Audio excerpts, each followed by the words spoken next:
नमस्कार, सुप्रभात। सुबह के 7 बजने को है। 7 की बड़ी बात लेकर मैं हूं आपके साथ तृप्ति सोनी। सबसे पहले एक नजर आज की बड़ी खबरों पर। आज मुंगेली और बेमेतरा को सीएम सौगात देने जा रहे हैं। इधर बीना बुधनी में आज कोविड अस्पताल का शुभारंभ होगा। मध्य प्रदेश में नर्स एसोसिएशन की हड़ताल का 14 दिन है और छत्तीसगढ़ बीजेपी के महाअभियान का आज आगाज होने जा रहा है।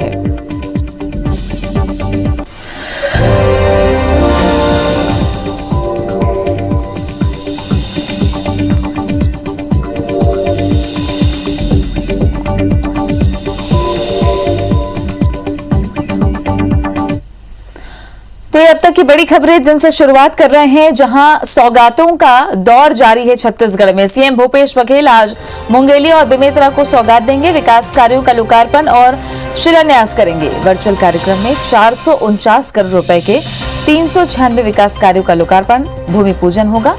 कल धमतरी और राजनांदगांव को सौगात मिली थी और लगातार तीसरे दिन मुख्यमंत्री भूपेश बघेल 2 और जिलों को सौगात देने जा रहे हैं। विकास कार्यों की सौगात, अलग अलग निर्माण कार्य होने हैं। लोकार्पण कुछ निर्माण कार्यों का होना है, कुछ निर्माण कार्य जो प्रस्तावित हैं और जिनको शुरू करना है उसका शिलान्यास मुख्यमंत्री करने जा रहे हैं। छत्तीसगढ़ बीजेपी आज से कांग्रेस सरकार के खिलाफ महाअभियान की शुरुआत करने जा रही है। इस अभियान के तहत जिला अध्यक्षों, प्रभारियों और मोर्चा प्रकोष्ठों से मंगवाई गई सूची के आधार पर प्रश्न तैयार किए गए हैं। प्रदेश के सभी शक्ति केंद्रों में बीजेपी नेता कांग्रेस सरकार के 2.5 साल को लेकर सवाल पूछेंगे। पूर्व सीएम रमन सिंह ने कांग्रेस सरकार पर सभी मुद्दों पर झूठ बोलने का आरोप लगाया है। सरगुजा के सभी संभागों में भी बीजेपी ने घर घर और गांव-गांव जाकर सरकार की असफलता गिनाने का फैसला किया है। इस पर वरिष्ठ मंत्री रविंद्र चौबे ने कहा कि जब बीजेपी नेता सवाल पूछने के लिए लोगों के पास जाएंगे तो लोग उल्टे उनसे ही सवाल करेंगे कि 15 साल में आपने युवाओं, वृद्धों, महिलाओं, बेरोजगारों के लिए क्या किया।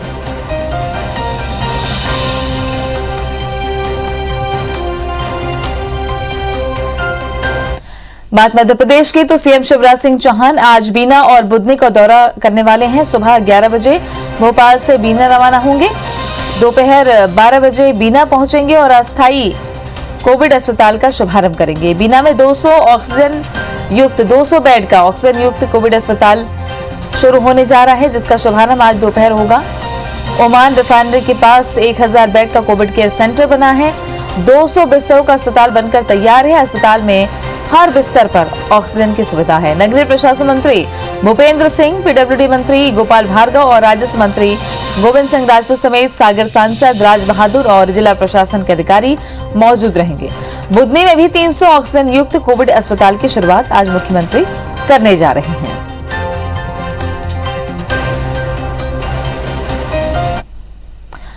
कोरोना के आंकड़ों पर गौर करें तो मध्य प्रदेश में बीते 24 घंटे में 397 नए कोरोना मरीज मिले हैं। पिछले 24 घंटे में 35 मरीजों की मौत एमपी में हुई है। 1240 मरीज स्वस्थ हुए हैं। एक्टिव मरीजों की संख्या 5447 रह गई है। मध्य प्रदेश में अब तक 7,87,572 संक्रमण के मामले सामने आ चुके हैं और अब तक 8,510 मरीजों की मौत कोरोना काल में हुई है।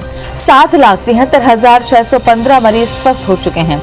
एक्टिव मरीज अब घटकर 5,447 रह गए हैं। रफ्तार बहुत कम हो चुकी है। कोरोना का पीक डाउनफॉल पर है और लगभग खत्म हो चुका है, लेकिन कोरोना का खतरा अभी नहीं टला है। आप सभी से यही अपील है कि अभी भी कोरोना के प्रति व्यवहार जो रखना है, मास्क पहनना है, सोशल डिस्टेंसिंग का पालन करना है, ये सभी नियम आप जरूर करिए। इधर मध्य प्रदेश में अपनी विभिन्न मांगों को लेकर नर्सिंग स्टाफ विरोध सप्ताह मना रहा है, जिसके तीसरे दिन नर्सों ने पीपीई किट पहनकर विरोध प्रदर्शन किया और मानव श्रृंखला बनाकर आज प्रदर्शन किया जाएगा। तो कई मांगों को लेकर नर्सिंग स्टाफ प्रदर्शन कर रहे हैं। हमने देखा कि कल भी नर्सिंग स्टाफ ने प्रदर्शन किया और आज मानव श्रृंखला बनाकर प्रदर्शन करने जा रहे हैं। विवेक जुड़ गए हैं ज्यादा जानकारी के साथ में। विवेक, आज की बड़ी खबरें जिन पर विस्तार से जानकारी दीजिएगा। मध्य प्रदेश के मुख्यमंत्री शिवराज सिंह चौहान आज एक बड़ी सौगात जो है देने जा रहे हैं। कोरोना की तीसरी लहर से निपटने के लिए मध्य प्रदेश सरकार अभी से तैयारी कर रही है। विशेषज्ञों की एक सलाह भी है और एक चेतावनी भी है कि यदि तीसरी लहर आती है तो उसकी स्थिति काफ़ी भयावह होगी और इसलिए मध्य प्रदेश सरकार ने अभी से तैयारियां शुरू कर दी है। भोपाल से मुख्यमंत्री आज बीना और बुधनी के दौरे पर जाने वाले हैं और यहाँ पर दो बड़ी सौगातें मिलने वाली है। एक बीना में ऑक्सीजन बेड 200 ऑक्सीजन बेड के अस्थायी कोविड अस्पताल का शुभारंभ मुख्यमंत्री करने वाले हैं। यह अस्पताल बीना के पास आगासोद में, जहां पर बीना रिफाइनरी है, उसके ठीक नज़दीक बना हुआ है। इस अस्पताल की क्षमता जो है करीब 2000 बेड की है, लेकिन फिलहाल जो है 200 बेड ऑक्सीजन युक्त बेड यहाँ पर उपलब्ध हैं, जिसका शुभारंभ आज मुख्यमंत्री शिवराज सिंह चौहान करेंगे और बीना से सीधे बुधनी पहुंचेंगे, जहां पर 300 ऑक्सीजन बेड युक्त कोविड सेंटर का शुभारंभ मुख्यमंत्री करने जा रहे हैं। ये दोनों कोविड सेंटर काफ़ी जो है लाभकारी होंगे आने वाले भविष्य में, क्योंकि जिस तरह संभावना जताई गई है तीसरी लहर की, वो कहीं ना कहीं काफ़ी चिंताजनक है और इसलिए सरकार अभी से उसकी तैयारी कर रही है। दूसरी लहर से सबक लेकर तीसरी लहर की संभावित जो बात कही जा रही है उसकी तैयारी कर रही है और इसीलिए ये दोनों कोविड सेंटर जो है, कोविड अस्पताल जो बनाए जा रहे हैं, ये काफ़ी जो है लाभकारी होंगे। बीना में जो कोविड अस्पताल बना है ये आसपास के जिलों के लिए जो है वहाँ के मरीजों के लिए काफ़ी लाभकारी होगा। इसके साथ ही बुधनी का जो अस्पताल है वो होशंगाबाद, रायसेन और बुधनी के सीहोर जिले के 3 जिलों के मरीजों के लिए काफ़ी लाभकारी होगा और इसलिए यहाँ कोविड सेंटर का आज शुभारंभ होने वाला है। काफ़ी दिनों से ये दोनों कोविड अस्पताल की तैयारियां चल रही थी और बीना का काफ़ी बड़ा अस्पताल है, 2000 बेड का अस्पताल है, जिसमें भी सिर्फ 200 बेड शुरू किए जा रहे हैं। उसके बाद जो है अगले चरण में इसमें बेड बढ़ाए जाएंगे।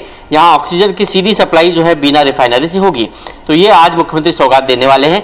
इसके अलावा कोरोना की बात करें तो प्रदेश में लगातार कोरोना की रफ्तार धीमी पड़ रही है, लगातार कोरोना की रफ्तार कम होती जा रही है। प्रदेश के 52 ऐसे जिले 52 जिलों में से 50 ऐसे जिले हैं जहां पर पॉजिटिव दर जो है वो 1% से भी कम है और 2 जिले ऐसे हैं, भोपाल और इंदौर, जहां पर 1% से अधिक पॉजिटिव दर है। तो ये एक सुखद संकेत है कि 50 जिले जो है वो 1% से कम संक्रमण दर वाले जिले हैं, यानी संक्रमण जो है वो काफ़ी कम इन जिलों में हो चुका है। भोपाल और इंदौर ही 2 ऐसे जिले जहां पर 1% से अधिक पॉजिटिव दर है। मध्य प्रदेश में रिकवरी रेट भी 98.2 के आसपास है। मतलब आप समझ सकते हैं कि 100 मरीज में से 98 मरीज जो है ठीक होकर घर जा रहे हैं और ये एक अच्छा संकेत है। एक्टिव केसेस भी अब जो है 5000 से ऊपर है, 5000 एक्टिव केसेस मतलब पूरे प्रदेश में, ये भी एक सुखद आंकड़ा है। और इन सब के बीच सरकार अभी भी सबको चेता रही है, चिंतित कर रही है कि आखिर हम यदि अपने कोविड व्यवहार को बदलेंगे तो कहीं ना कहीं इसका नुकसान उठाना पड़ेगा। इसलिए सभी को सोशल डिस्टेंसिंग का पालन करना है, मास्क लगाना है, ज़रूरत हो तो ही बाहर जाना है, तमाम कोविड प्रोटोकॉल का पालन करना पड़ेगा। तभी हम इस कोरोना की तीसरी लहर को अभी से हम यदि प्रयास करेंगे तो आने से रोक सकते हैं और इसलिए सरकार ये प्रयास कर रही है। सरकार ने कल निर्देश भी जारी किए कि माइक्रो कंटेनमेंट जोन जो है, यदि 1 या 2 घरों में भी कोविड के मरीज है तो वहां पर बनाया जाए ताकि संक्रमण को रोका जा सके। कॉन्टैक्ट ट्रेसिंग के लिए भी निर्देशित किया गया है कि जो मरीज कोविड पॉजिटिव मिलता है उसकी कॉन्टैक्ट ट्रेसिंग की जाए ताकि ऐसे लोगों को तुरंत आइसोलेट करके उनको इलाज दिया जाए ताकि संक्रमण न फैले। तो ये मुख्यमंत्री ने कल निर्देश भी दिए हैं। इसके साथ यदि हम बात करें प्रदेश की अन्य गतिविधियों की, तो नर्सिंग स्टाफ की लगातार सांकेतिक हड़ताल जो है वो चरणबद्ध आंदोलन के रूप में चल रही है। आज भी भोपाल सहित प्रदेश भर में मेडिकल कॉलेजों से जुड़े हुई नर्सिंग स्टाफ स्ट्राइक करेंगे अपनी विभिन्न मांगों को लेकर। और मौसम की बात करें तो प्रदेश में मानसून ने दस्तक दे दी है और प्रदेश के 11 जिले जहां पर ऑरेंज अलर्ट जारी किया गया है, 2 जिले जहां पर येलो अलर्ट जारी किया गया है। तो ये एक अच्छा संकेत है उन किसानों के लिए जो अपनी खरीफ की बोनी के लिए इंतजार कर रहे थे मानसून का। मानसून आ चुका है और जैसे ही मानसून एक्टिव हुआ प्रदेश में किसानों के चेहरे खिल गए। शुक्रिया आपका विवेक जानकारी के लिए। तो ये मध्य प्रदेश की कुछ खास खबरें हैं जिस पर दिन भर अपडेट आप तक पहुंचाएंगे। बात छत्तीसगढ़ में कोरोना के आंकड़ों की कर लेते हैं। बीते 24 घंटे में 741 नए कोरोना मरीज दर्ज किए गए हैं और 15 मरीजों की मौत हुई है और अब तक 9,85,691 संक्रमण के मामले सामने आ चुके हैं। 13,300 मरीजों की मौत कोरोना काल में छत्तीसगढ़ में हुई है। 24 घंटे में 1,659 मरीज डिस्चार्ज भी हुए हैं। अब तक 9,56,459 मरीज स्वस्थ भी हुए हैं। एक्टिव मरीजों की संख्या 15,932 रह गई है। बीजापुर से 69, सुकमा से 60, रायपुर से 59, कोरिया से 44, जांजगीर से 33, बलरामपुर से 33 केसेस सामने आ रहे हैं।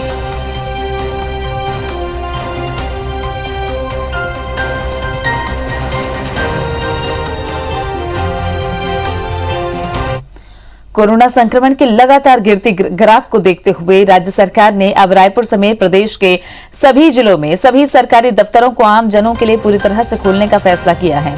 जिला प्रशासन ने आदेश जारी करते हुए 14 जून से सभी शासकीय कार्यालय में 100% स्टाफ की उपस्थिति को सुनिश्चित करते हुए आम जनों के सभी काम सुचारू रूप से शुरू करने को कहा है। हालांकि आदेश में कोरोना गाइडलाइन के तहत मास्क पहनना और सोशल डिस्टेंस मेंटेन करना अनिवार्य किया गया है। साथ ही साथ समय पर संपूर्ण ऑफिस परिसर को सैनिटाइज करने के भी निर्देश दिए गए हैं।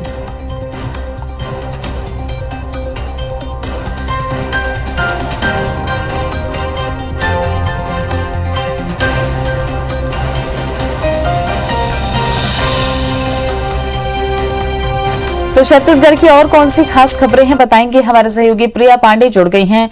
प्रिया, आज की बड़ी खबरें जिन पर नजर रहने वाली हैं।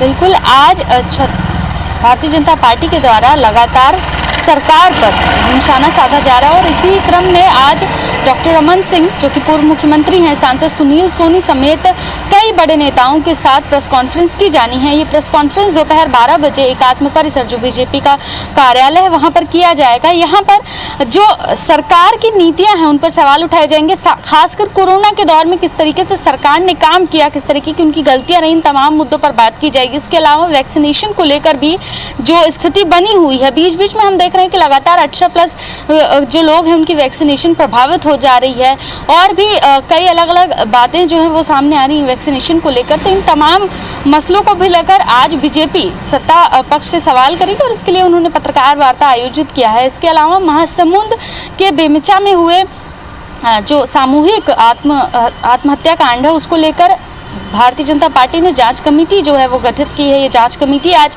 जाएगी, ग्रामीणों से बात करेगी, परिजनों से बात करेगी, असल में क्या वजह थी, क्या स्थितियां थी, इन तमाम चीज़ों को लेकर एक रिपोर्ट तैयार की जाएगी और इस रिपोर्ट के आधार पर वहीं से भारतीय जनता पार्टी की जो जांच दल गई है वो पत्रकार वार्ता करेगी।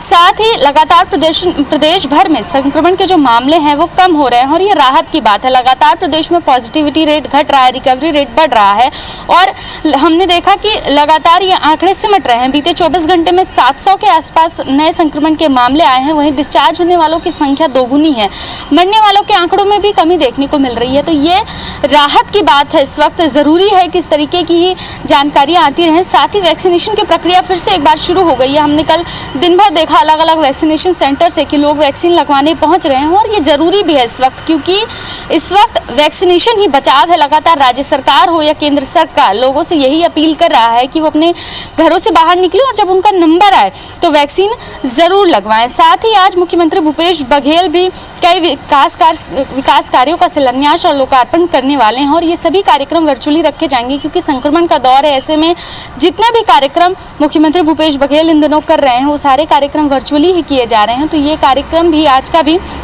वर्चुअली ही रखा जाएगा। इसके साथ ही संक्रमण के घटते रेट को देखते हुए छूट बढ़ा दी गई है। कई ऐसे जिले हैं रायपुर के जहां पे छूट बढ़ा दी गई है। राजधानी रायपुर में भी छूट बढ़ा दी गई है। दुकानों को खोलने का समय बढ़ा दिया गया है। अब ये समय शाम 8 बजे तक कर दिया गया है। जो पार्सल की सुविधा है उसमें भी समय विस्तार किया गया है। तो लगातार रियायतें दी जा रही हैं। संक्रमण का जिस तरीके से पॉजिटिविटी रेट जिस तरीके से बढ़ रहा है, संक्रमण का दर जिस तरीके से घट रहा है, इसको देखते हुए लगातार सरकार राहतें दे रही है। और IBC 24 अपने दर्शकों से यही अपील करता है कि भले राहतें बढ़ा दी गई हों, लेकिन जब तक बहुत ज़रूरी ना हो तब तक अपने घरों से बाहर ना निकलें और अगर घरों से बाहर निकल रहे हैं तो कोविड गाइडलाइन का ज़रूर पालन करें। तो ये तमाम खबरें हैं तृप्ति, जिन पर आज दिन भर IBC 24 की नज़र रहने वाली है। शुक्रिया आपका प्रिया जानकारी के लिए। इंदौर शहर आज से अनलॉक हो रहा है। होटल, सिनेमाघर, शॉपिंग मॉल भी खुल गए हैं। स्कूल, कॉलेज, शैक्षिक कोचिंग संस्थान में ऑनलाइन क्लास को अनुमति दी गई है। राजनीतिक, सांस्कृतिक, खेल के आयोजन पर प्रतिबंध रहेगा। Swimming pool, picnic spot, auto deal, सभागृह और किसी भी धार्मिक पूजा स्थल पर 4 से अधिक लोग एक साथ उपस्थित नहीं रहेंगे।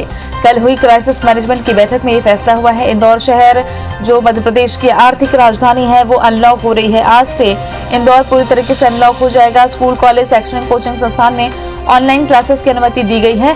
राजनीतिक, संस्कृति, खेल के आयोजन प्रतिबंधित रहेंगे। पहले की तरह स्विमिंग पूल, पिकनिक स्पॉट में 4 से ज्यादा लोग नहीं होंगे।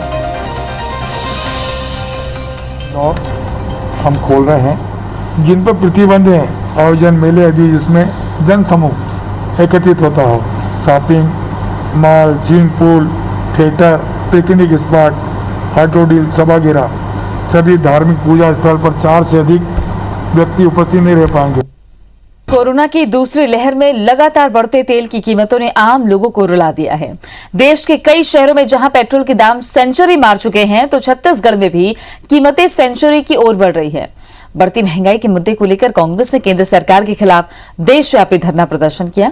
मगर सियासत से इतर एक सच्चाई ये है कि बढ़ती कीमतों के कारण आम लोगों को चौतरफा मार झेलनी पड़ रही है।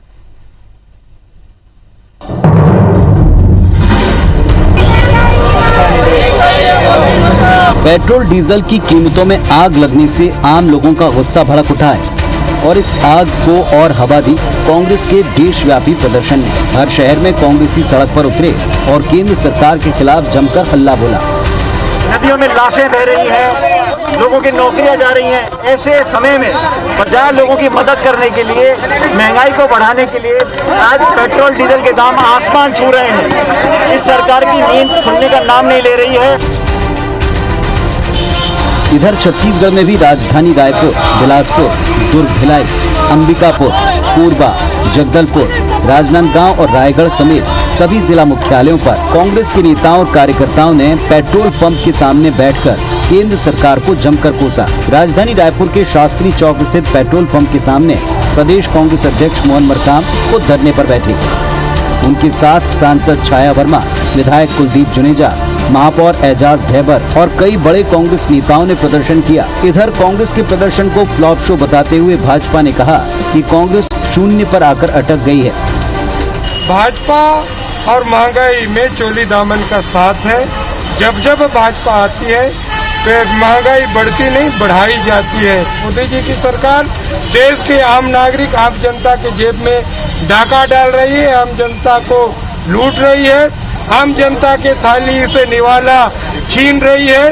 कांग्रेस की स्थिति ये हो गई कि राष्ट्रीय नेतृत्व बिखर चुका है। इतने लोग जा रहे हैं, अपनी पार्टी को संभालने में पूरी तरीके से असफल हो गए और कांग्रेस का बिखराव चुनाव आते आते आने वाले 3 साल में कहां तक जाएगा कि ये कई राज्यों में तो अस्तित्वहीन होते जा रहे हैं, जीरो में आके अटक गए हैं। सरकारें आती जाती रहती हैं, प्रदर्शन करने वाले राजनीतिक दलों के चेहरे भी बदलते हैं, लेकिन पेट्रोल डीजल की कीमतें ऐसी हैं जो हमेशा और हर सरकार के कार्यकाल में बढ़ती आई और आम जनता की कमर तोड़ती हैं। सवाल ये, क्या ऐसे प्रदर्शनों के बाद सरकार पेट्रोल डीजल की कीमतें घटाने के बारे में सोचेगी? Bureau report, IBC 24। इंदौर में एसटीएफ की बड़ी कार्रवाई देखने को मिली है। 3 किलो 75 ग्राम सोने के बिस्किट के साथ 4 तस्कर गिरफ्तार हुए हैं।